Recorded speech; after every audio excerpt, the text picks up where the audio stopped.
Lagi ramai soal pernikahan di Indonesia, tapi bukan terkait nikahnya, melainkan yang jadi sorotan jumlah penghulu di Indonesia yang kurang. Sampai-sampai dibilang Indonesia darurat penghulu. Loh, kok bisa ya? Mungkin ada yang punya cerita terkait penghulu pada saat nikah? Kita diskusi yuk.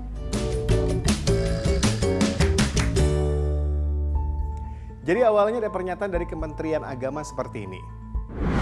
Direktur Bina Kantor Urusan Agama dan Keluarga Sakinah mengatakan dilihat dari kebutuhan bisa dibilang saat ini kami memang darurat penghulu.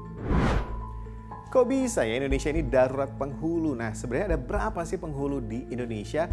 Kalau berdasarkan data Kementerian Agama, jumlah penghulu secara nasional ada 9.054 penghulu.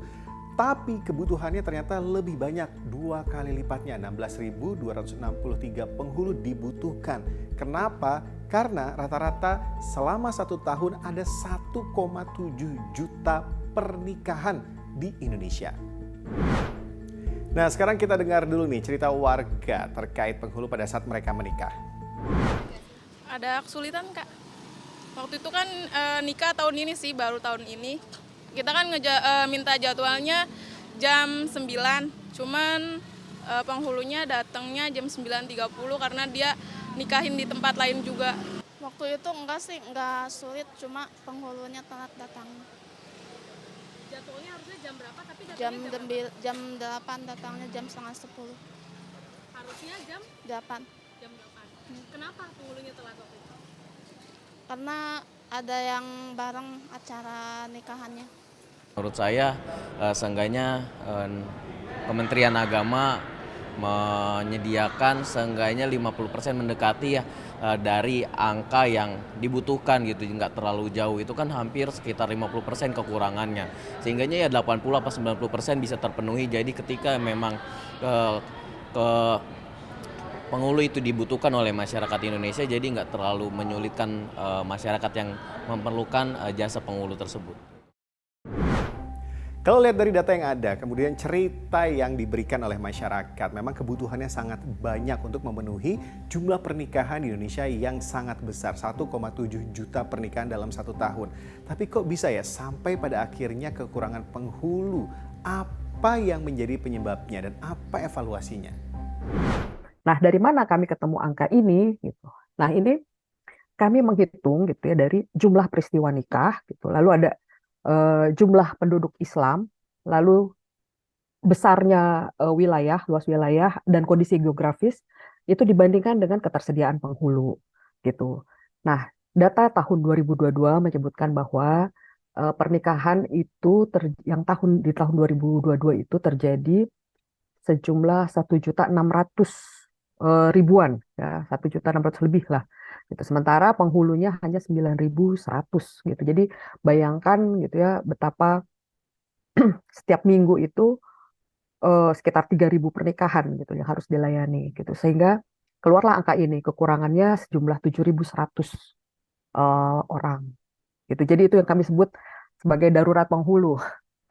Karena risikonya gitu ya kalau memang em, ada kekurangan ini, kalau kekurangan ini tidak diisi, tidak di apa ya, di refill istilahnya, itu eh, ya akibatnya tentu misalnya pelayanan pernikahan atau perkawinan akan terhambat gitu ya. Bisa-bisa orang mesti mengantri tanggal gitu. Lalu apa solusinya? Ya, kalau menurut saya lebih lebih banyak pemerintah ini apa namanya berasumsi bahwa penghulu itu tidak perlu banyak karena dianggap itu membebani ini APBN gitu, Mas. Karena kalau penghulu ini kan umumnya kan PNS ASN ya, sehingga menjadi beban bagi pemerintah karena itu seringkali dianggap itu bisa dilakukan oleh ini apa namanya profesi lain seperti penyuluh gitu loh. Jadi dalam ini memang saya melihat pemerintah lebih menempatkan bahwa kebutuhan akan penghulu ini dianggap sebagai sesuatu yang tidak terlalu banyak gitu ya, tidak terlalu membebani ya. Sebenarnya pemerintah bisa saja melakukan ini rekrutmen secara massal ya terhadap kebutuhan untuk mencukupi kebutuhan ini, yaitu melalui jalur-jalur P3K misalnya. Nah, selama ini memang pemerintah kurang banyak merekrut itu penghulu itu. Jadi yang ada adalah PNS-PNS yang diproses tidak kaitannya dengan penghulu, Mas. Jadi ini memang lebih banyak ke faktor bagaimana pemenuhan SDM-nya ya, penggunaan SDM penghulu itu yang menurut saya pemerintah kurang peka, kurang memiliki perhitungan yang matang gitu. Ya, Indonesia Darurat Penghulu bukan hanya soal menambah jumlah penghulunya saja, tapi memperbaiki regulasi terkait penghulu dan juga pernikahan di Indonesia dengan memperhatikan hak dan kewajiban masyarakat serta penghulu itu sendiri.